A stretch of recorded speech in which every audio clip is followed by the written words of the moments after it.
dushaka guceceka dutakira urusaku ngo wumve ijwi ryacu usakumve.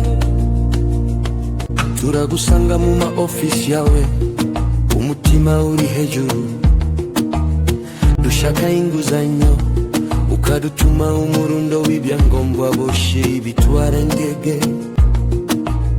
Dukora nkamaro ariko ntitubone ibidufasha, tumva mutureba nkaho turabagusaba iby'ubuntu sakwera tubabaza. Watubwira ngo tuzanye dosiye zarenga 10, nitubashe no guhangana n'ibyo mudusaba. Umwalimu uratustira ukatongerera inzira mbi, ese ibi byose biba bikwiye ku muntu wigishiriza igihugu?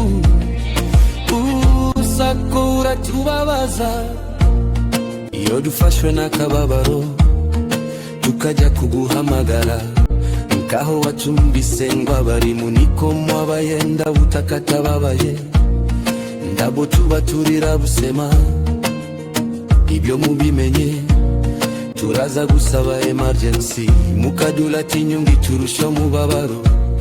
Ese koko ni ubufasha cyangwa ni kwinjiza kureremba? Usako muratubabaza, mwatubwiye ngo ikoranabuhanga ryoroshe ubuzima, ariko ritugeze ritubuza amahwemo.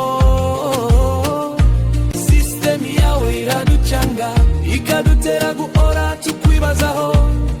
Turagusabye duha agahenge tumira kuko umwalimu aho bimuyobereye ati none si service irakora cyangwa ntabo tuzo gukoresha ikoranabuhanga uko bikwiye.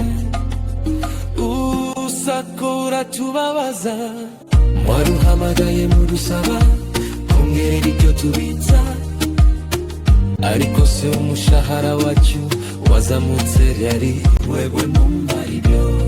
Iyo mutureba ntimubona uburemere bw'ubuzima bwacu. Umwalimu si isoko irakama, ni umuntu ukenera kubaho. Usakura tubabaza, umwalimu sako hindura imikorere, ujyane n'igihe ntibikenewe n'abakugana.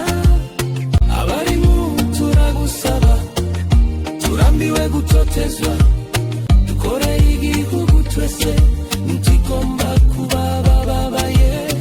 Kuki murutera gushaka kujya mu yandi mabanki, muba mushaka